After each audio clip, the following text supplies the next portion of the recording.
Hello, everyone, and welcome to another edition of the NFL Draft Triple Take Round 2, presented by UPMC. Mike Prisuta, Dale Lolley, and Matt Williamson. We've been talking about the NFL Draft. We're going to continue to talk about the NFL Draft. Our position-by-position reports have morphed into a little further review. We've gone back and taken another look at things on a position-by-position basis. Today, we're going to talk about safeties. And Dale, what'd you find out when you doubled back at the safety position? It's a little bit deeper than what I thought it was upon first glance, Mike. I think that, everybody said, well, it's Trevon Moehrig from TCU. And then, there's really not a lot else there, but, there's some interesting guys here in these middle rounds. Again, I think a lot of that, is recency bias. When we're talking about that on the initial take, because some of these guys opted out, like JEVON HOLLAND from Oregon State. Guy had 9 interceptions in his first 2 seasons. Really good football player. Then went out and did really well. At his pro day, ran a sub 4.540. I think he may have solidified himself as the number 2 safety behind Moehrig, and we'll see. Maybe somebody likes him better. So he's a guy there that you like a lot.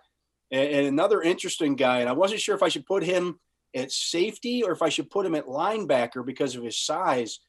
We talked about his name, I think, on one of the previous triple takes, Divine DEABLO.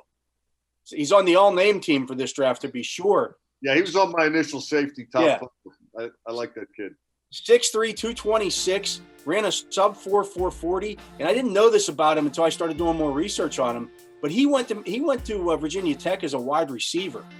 And they flipped him halfway through his freshman season. They flipped him to safety, and he became pretty much an immediate starter at safety. With that size, since he was a wide receiver, we can assume that he has pretty good hands.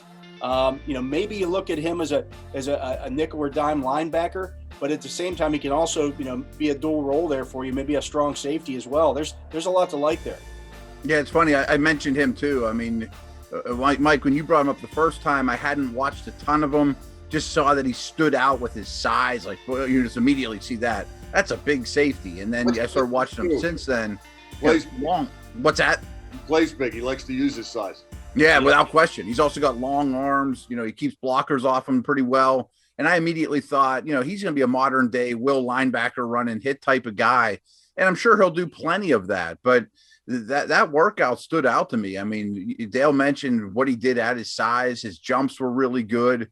There's a lot to like there. I mean, he's a downhill player. Like you said, he plays big. He can play near the line of scrimmage, but I also think he can play deep. So I think his stock really rose. Matt, I wanted to ask you about a guy from Georgia, kind of a philosophical question in evaluating, and I'm using Richard LeCounte as my case study here. 5'10", $196, ran an unofficial 4.83. Daniel Jeremiah, the NFL Network, called that time unfortunate. But he added, quote, he's somebody that relies on his eyes and his instincts to play faster. And Bucky Brooks of the NFL Network also defended Richard LeCounte and said, quote, he's a talented player that can absolutely get it done. At what point does that stop, and at what point does the stopwatch say, you know what, that's just too slow, this guy, we got to take a Texas El Paso? Yeah, there's definitely a line of demarcation.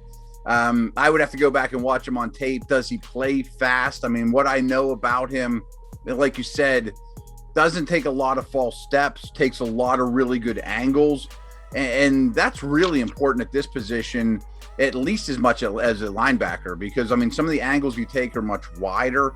You take a false step here or there because a quarterback, pumps fakes you one direction and you bite, and then it's a big play. I mean, the results are bigger or worse if you're, going the wrong direction.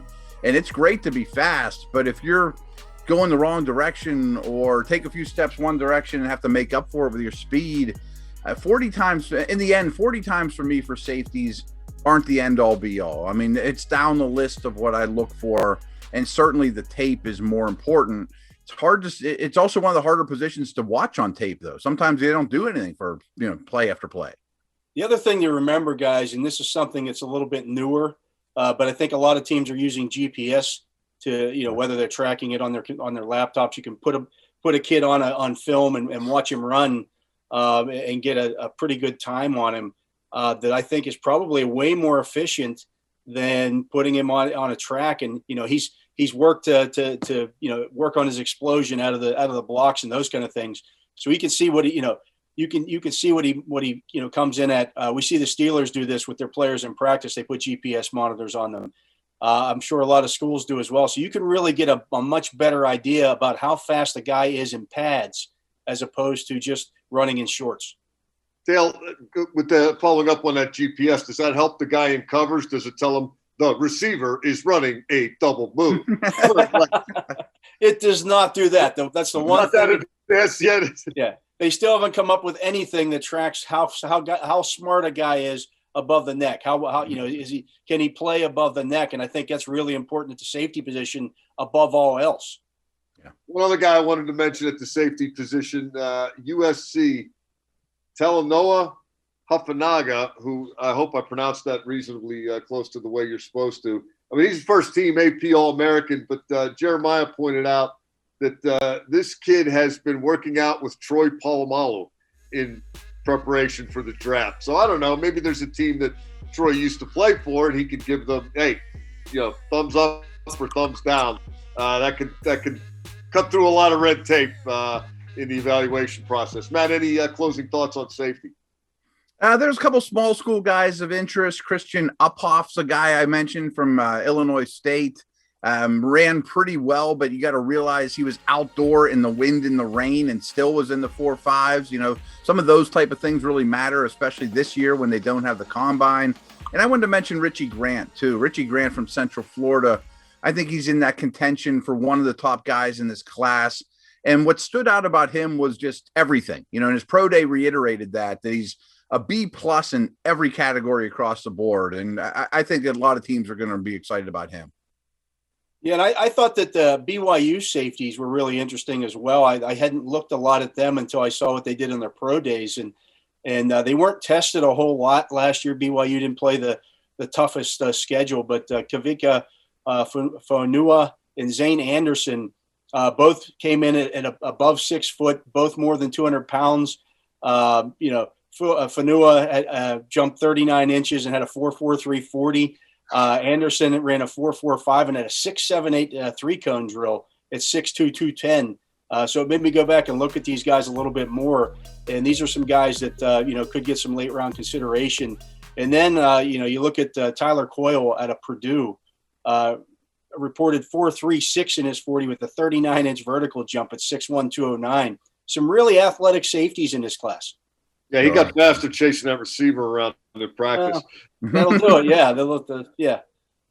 That's going to do it for our second look at the safety position. I want to remind everybody once again that all these videos are shared on Steelers.com, the Steelers mobile app, and the Steelers official YouTube page. The audio can be heard on the Triple Take podcast and on Steelers Nation Radio. And you can subscribe to the Triple Take podcast wherever you download your favorite on-demand audio content. We'll be back soon with still another second look at a specific position as we ready for the NFL draft. Until then, for Dale Lolley and Matt Williamson, I'm Mike Prisuta. You've been listening to the NFL Draft Triple Take presented by UPMC.